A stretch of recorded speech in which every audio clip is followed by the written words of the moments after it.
Ronell Nolan, President, CEO, Health Agents for America, coming to you live this Monday. As I always say, we've started HAFA so that I could be the front person, the front man, to fight the hard fights, to ask the hard questions. You will see in the Monday Morning News, at the bottom of the Monday Morning News, the updates on who are not paying commissions. If you see anyone that's missed, please let us know. That is something that is very important and something that we are taking a lead on. We're asking for you to get involved and for you to tell your local media and your state Department of Insurance for them to know about who is not paying commissions and why we think that's incorrect, and directing them to the December 16th, 2016 CMS letter. Letter. Very, very important. So I'm always used to, and I've grown some pretty thick skin to aversion to having folks call me and tell me to stand down, not to say certain things. And last week, totally perplexed, a little different, to be told to stand down by a Department of Insurance and to run things by them first.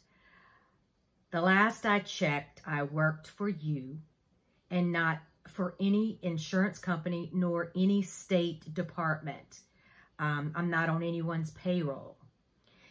You know that I've sent many emails and asked for feedback about group life insurance and how that is handled in your state, and if your commissioner, director, whomever, allows for discretionary groups to form for the sole purpose of providing life insurance.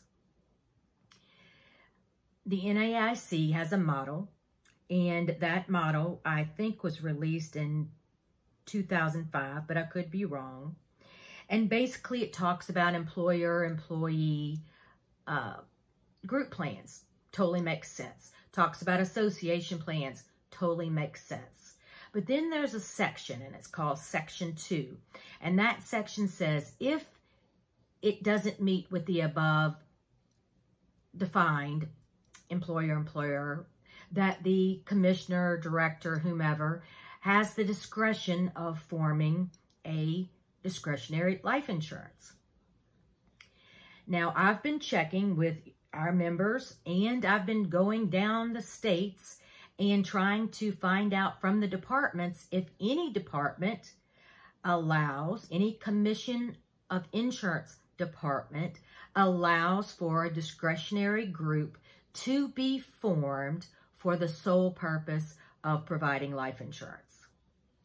Now, in Louisiana, you know that there's one this is a proposed law, and supposedly, and I'm trying to get clarification, Louisiana adopted the model notice with the exception of including Section 2. I've gotten a list of states that supposedly everyone has adopted this model notice in some fashion, except for five states.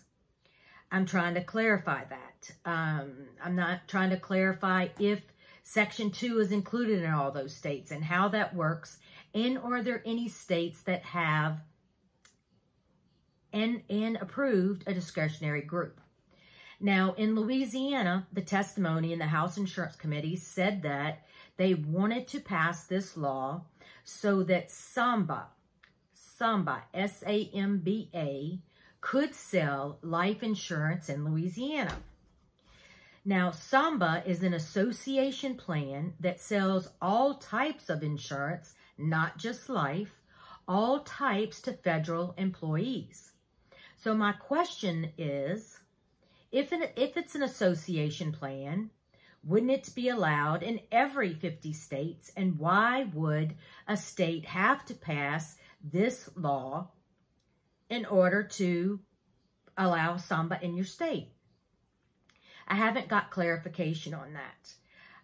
But what I'd like to do is ask for your help. if anybody has any information that they would like to share about possibly a discretionary group that was allowed in your state, that your commissioner, director, whatever you call that person that's in charge of the Department of Insurance, if that is allowed, what you know about it, do you have a contact there that I can possibly talk to? Basically, I have a big problem with this proposed law. I have a problem regardless what state it is passed or enacted. I do not understand where a state would allow a group to form for the sole purpose of providing life insurance or any insurance. So my comment was and is, the Commissioner of Insurance of your state might be a wonderful person, but I'm going to run for Commissioner of Insurance. And as Commissioner of Insurance, I'm going to approve a group of all of my friends that have cancer. Now, we know group life doesn't have health questions, so insurance companies will have to accept that group as far as I understand. So all my cancer friends would have life insurance. This is why I see this proposed law being a problem. Again, doesn't matter what state, it just happens to be up in Louisiana currently. There were no questions asked on the House. I happened to be out of town. I watched it on I watched it live and said to myself, what in the world are we passing a bill that states that we can form any group? Now, when I said this to the Department of Insurance, that I was going to run for commissioner and I was going to form a group, they said, well, then there would be lawsuits. Why would we pass a bill that would then create more lawsuits when the United States is full of lawsuits? So I'm still digging. I'm still perplexed. I did not heed the warning, nor will I heed a warning that doesn't allow me to do my due diligence and do what's right for the citizens of the United States and our clients. So, still working on that. There are several states that are still in session. Georgia just ended. If you have any updates, we'd love to have those. If you want to serve on our legislative team, we'd love to have you.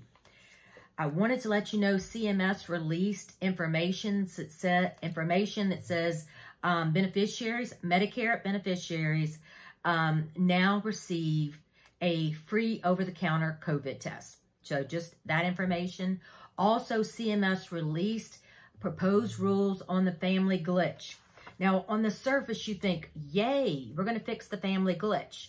The more information I read, the more people think that this is going to cause a big problem by fixing it. So we would love for you, if you love reading, because it's a lot. If you love reading, I sent that out to you, the proposed rules. And if you'd like to give me your comments, I would love to have them. We have some amazing, very smart folks in HAFA, and I would love, love, love your comments. HAFA Summit, make sure it's on your save the date, August 17th through 19th, Nashville, Tennessee. Still working on the contract. I have signed the contract for Museum 21C in Nashville. My only hiccup now is they want $9,000 to sign the contract. HAFA doesn't have $9,000 that just sits in an account. I'm just sorry. So they've asked me to complete a credit application, which we, shouldn't have any problem whatsoever, but that's just my hiccup for that part of it. But we're on the way to rock and roll and to get that finished. April 14th, make sure you join us for the Dicerus HAFA webinar on the update for The No Surprises Act and the commission transparency, very important. Dicers Law is our attorney, our law firm out of Washington, D.C. It's a free webinar. Share it with your friends. 2 o'clock Central Standard Time, 3 o'clock Eastern, and of course the time gets less as it gets closer to your state going west. Also on May 17th, we are partnering with